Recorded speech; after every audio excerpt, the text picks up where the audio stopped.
5 things you didn't know about Tetris. We talked to CNET's Dan Ackerman to find out all kinds of Tetris things because he literally wrote the book on Tetris. It's called The Tetris Effect. Go buy it. Anyway, let's get to the 5. At number 5, it's a work of art. The original black and white version of Tetris is a part of the permanent collection at the Museum of Modern Art.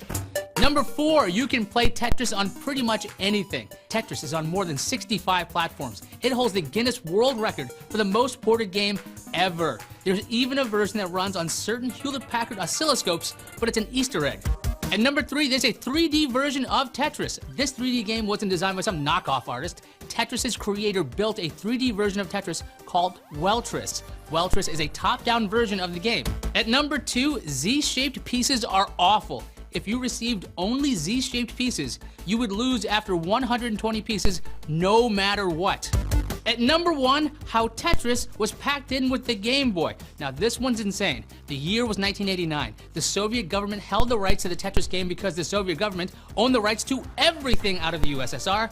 Nintendo hired Hank Rogers, a game developer who ran Bulletproof, to make a deal. Rogers traveled to Russia to talk to Elorg, a Soviet agency. Elorg was actually in talks with 3 separate parties at the same time about console and handheld rights to Tetris.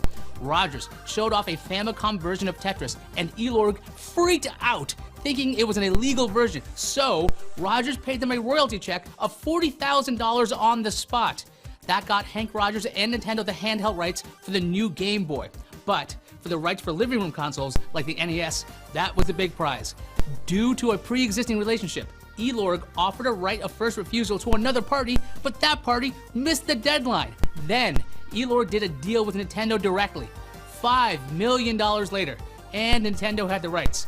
Bulletproof was the developer, Nintendo was the publisher. The end.